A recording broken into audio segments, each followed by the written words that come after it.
Welcome to another edition of Facts Over Fear. You guys, the news cycle is moving really fast, and now the news has become the news, well, at least here in Western Pennsylvania.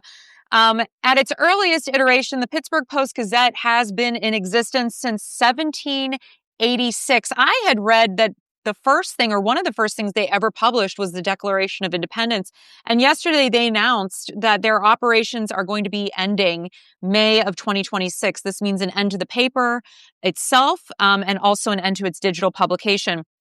This is an explosive and ominous development coming from the Block family, Block Communications Incorporated, who owns the Post-Gazette, and says they have lost over $350 million in cash operations over the past 20 years. But what does this mean to all of the wonderful journalists and people that have worked at the Post-Gazette, that continue to work there? And more importantly, what does it mean to the community at large and holding those in power accountable? So here to discuss all of this with me, and probably a little bit more, is Steve Mellon. Steve is an incredible longtime journalist with the Pittsburgh Post-Gazette, who is currently a photographer there as well. Steve, thank you so much for being with me. Well, thanks for having me on, Natalie. I appreciate the opportunity to talk about this today. Absolutely. I knew things weren't going well when we saw that the city paper, the Pittsburgh City Paper, abruptly closed, and just a few days ago, without much warning or fanfare. And they had been around for 35 years, also owned by Block Communications. But I didn't really think that I was going to wake up and see that the Pittsburgh Post-Gazette itself, such a legacy outlet, such an important part of the fabric of our entire region, would also be shuttering its doors. I worked there for 6 years as the scene columnist from 2014 to 2020. I got to know you really well, and I've always just totally admired you and your incredible and courageous work that you and so many others have done in that space. So before we get into the nitty-gritty of it all, just tell me, how are you feeling? Probably like most strikers, there was yesterday, I was angry all day, quite honestly. I was on a job in the Mon Valley and with one of my colleagues, and we got a notification that Judge Samuel Alito of the Supreme Court had denied the Post-Gazette's request for a stay on the healthcare injunction, that they have to provide healthcare that they provided before they took it away. Yeah. And, that was like, we were in the middle of working. We were working a job, and we saw that and we thought, oh, wow, we'll process this later. I think that came around 11:30. And at 12:30, I got a notification that there was a mandatory staff meeting at 1:15. We had 45 minutes notice. I left that job, and I'm thinking, where am I going to take this staff meeting? I drove through Homestead, Homestead, that old mill town, and I just pulled off the side of the road, and I found myself in front of those big, gigantic smokestacks down there, right at the edge of the Homestead High-Level Bridge. And I opened up my computer, and I was subjected to this 2-minute video where it was just dropped on everybody that the Post-Gazette is closing. That this, as you mentioned, the history, Natalie, this legacy publication, that the workers who were putting this thing together were told in a 2-minute video that they're going to be out of a job and that the newspaper is going to close on May 3rd. And then the video ended. It hung up. It was via Zoom. It was cold, and I've been down this road before, Natalie. I'm 66 years old. This is my third strike in the newspaper business, one in Knoxville, 2 here in Pittsburgh. So, I've been down this road before, but I was thinking about all my colleagues, especially my younger colleagues who, it might be their first or second job. They're in their 20s or 30s. Maybe they moved here to Pittsburgh to take a job here. So they're here. They don't have their support network isn't here. Maybe they're like me. They're out on a job. They pulled off to the side of the road to take this call and to be in this meeting. Maybe they're sitting at home waiting for their shift to start. And all of a sudden they get this message that their life is going to be turned upside down. And then the call is gone. I mean, there was nobody there to ask questions. There was nobody there to, it was done. And people were sitting in silence, stunned silence. And I just thought that was unconscionable. It was unbelievable to me that this company would treat its workers in that way. Instead of calling people together in the newsroom and having, so we could all be together to hear this news. That's happened before. I've been, I've been a part of that.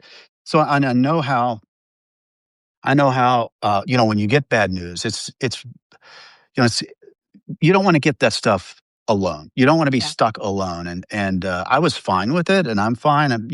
But I'm thinking about all my colleagues.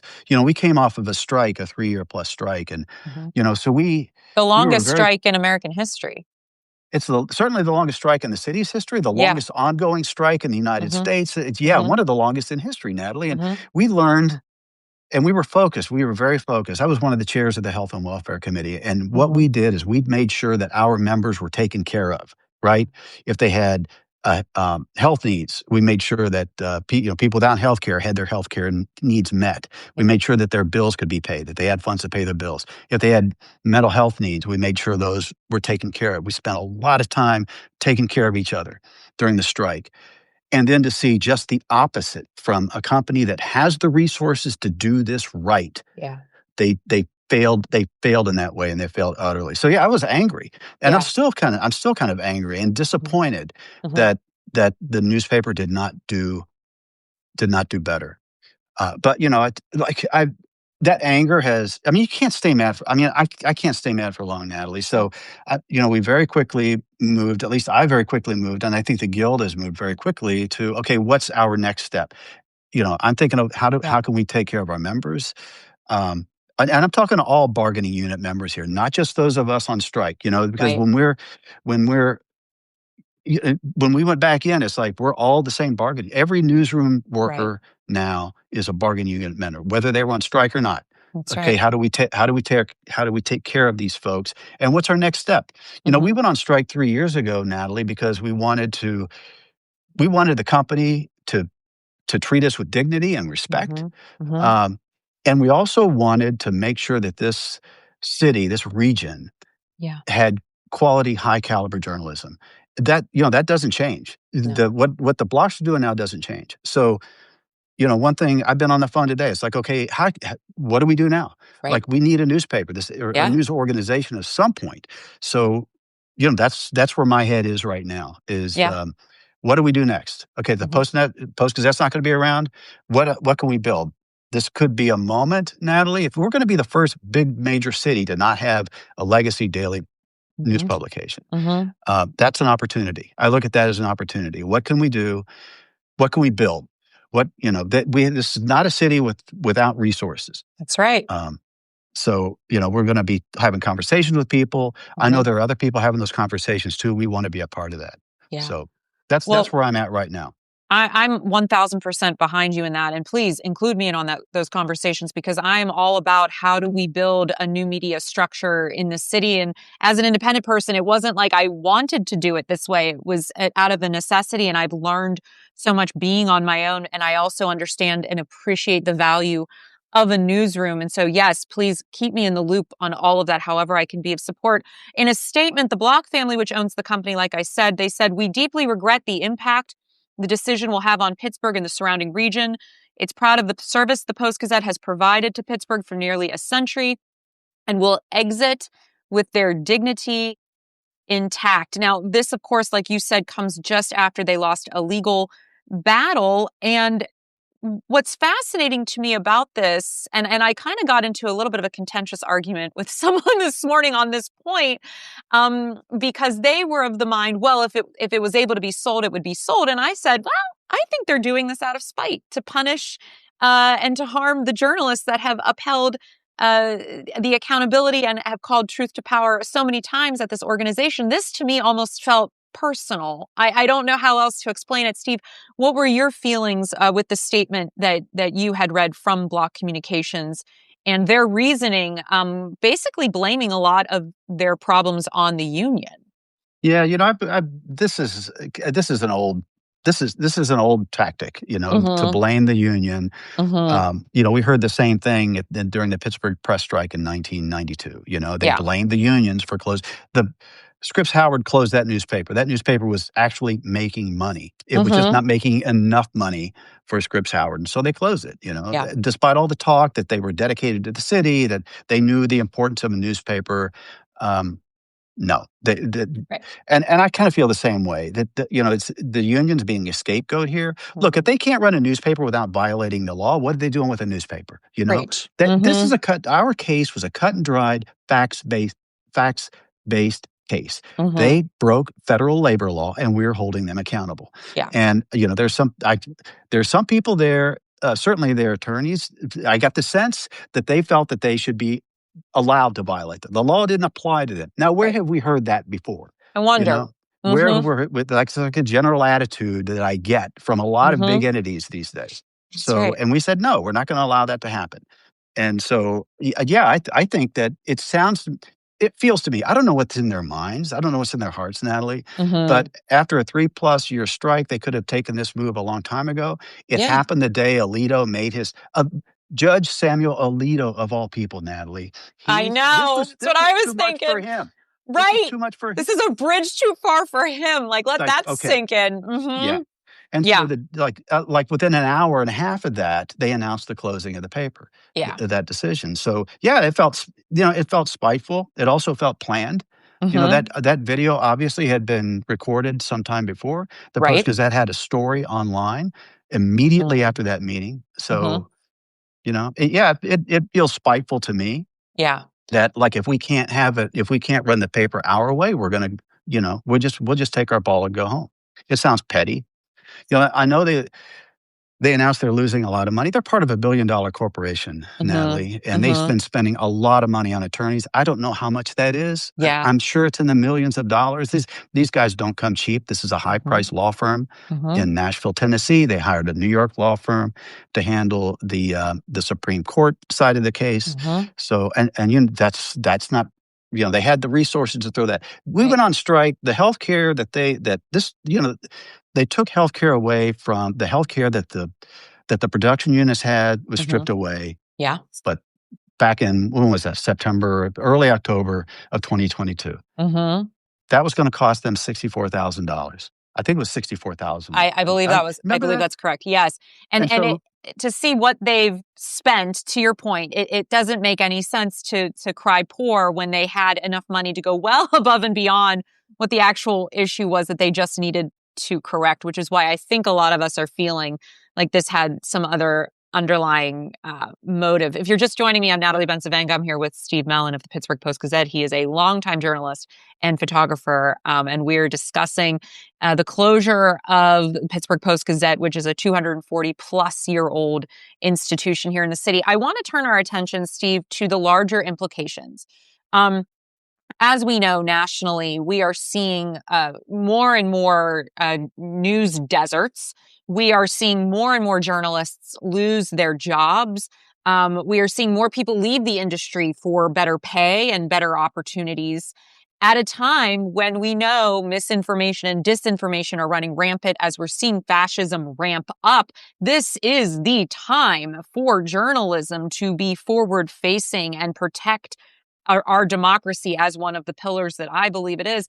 And while people may have a negative view of sort of the national lens of how journalism looks, people overall, and they've done several polls on this and a lot of data to support it, they really admire, respect, and support local journalism. So let's talk about what it means to lose such an important daily part of our lives from a local journalistic perspective. What is the fallout here, the impact that people should expect? well, there's going to be less oversight. Mhm. Even a diminished newspaper. And, Mhm. Natalie, you were there when our newsroom was probably 200 people, well Yeah, over oh, it was 200 people. awesome. Yeah, Yeah, it I was think at one wild. point we had at one time, maybe 20 years ago, we had 280 people in that newsroom. So, Wow. there was a lot of work being done. We were Yeah. covering everything from zoning board meetings, every council meeting. I was covering school board meetings all over the place. Mhm. The Post Gazette does not have the capacity to do that anymore. Right. But we were still, the Post Gazette was still covering city council meetings. They were Yep. covering county council meetings. And when a big issue came up, they were still doing investigations. And that's going to be missing. Yeah. It's even the miss, people even miss like the obituaries. It sounds Yeah. like a small thing, but, Right. these are things that bind a community together. That's right. They're, the kind of daily rituals that people have, and they share. Like, I go to a coffee shop down the street from me. It's run by a friend of mine, and I go down there, And, on the days when the Post-Gazette is published, they're sharing, like, Yeah. the crossword puzzle. They're sharing the obituaries. They're circling news. They're arguing about stories. Mhm. That's the kind of thing that's gonna be missing is that, it's not just the news. Mhm. It's it's this, kind of a binding factor of, that brings the community together and holds it together. That's what concerns me is that, Yes. from a personal level, yeah, it hurts, losing a job. I'll get over that. But it's like, what kind of community are my kids gonna grow up in? I know. What are we leaving? What's the legacy that we're leaving, Yeah. the people who are gonna follow us in this city and in this community. I don't know. I I remember, speaking about building community when I was the scene editor, following after Marilyn Eurechio, and I sort of took it in a different direction and changed it from more of a society page to a community impact page, covering all these different communities that didn't always have that kind of lens shown on them, right? And so for me, it really hurt to think that the community reporting, the good stuff too, not just what bleeds is what leads, right? But also the good stuff, talking about the nonprofits making an impact, talking about the pancake breakfast where someone won an award, all of those things that make people feel seen, heard, their experiences validated, that they matter to their community. It actually, I got very emotional this morning. Yesterday, I was very angry like you. This morning, it was almost like you're going through the stages of grief. I became very, very overwhelmed and very sad, because to your point, I worry about what comes next because our children deserve to have a community that is robust in its coverage of the arts, of the magic of the spaces in which we live, just as much as the importance of, like you said, the accountability, the hard news, the political oversight, all those things that I'm doing currently. That's not where I started. And I see the value and the necessity of merging those worlds, of all the sports coverage, all of these things that have brought money to Pittsburgh, that have brought interest. And I think we're missing that human component. When I saw the video that had leaked, the 2-minute video that was, "Hey, you guys are losing your jobs," that video. And I was so shocked, to your point, about after all of these years of work and all of the Pulitzer Prize winning work, the Emmys, the all of the things that you've done as a collective, that we've done as a collective to bring attention to this region, to make people want to move here and live here and be here, that would be how they would choose to end it, um, was shocking to me. But I will say this, Steve, and I appreciate your time, and I know you have a lot going on today. I won't hold you too much longer. When we look to the future, what I've always admired about you is your positive, let's roll up our sleeves and get to work attitude. And I hope you know how valued I've always thought of you and your work, and just you as a human being. What do you want people to do? How can we support the workers right now? What can we be doing? Or if you have deep pockets, if you have ways to help us create something new, what are you hoping will come next? Well, Natalie, that's the I think this is an opportunity for Yeah. Pittsburgh, and I've got friends who work at other newspapers, we know what it's like when somebody with an individual with big deep Mhm. pockets comes in and buys a newspaper. Yeah. We know what that leads to. Yeah. I would love to see Pittsburgh have a more broad-based, community-supported, news organization that is not subject to the whims of someone who, if national politics change, their Yep. editorial view is going to change, and that's going to be reflected in the newspaper. I'm done. We've seen what that is. We know what that is. Yeah. We know what that's gonna lead to eventually. So Yeah. so, if we could have I would love to see us.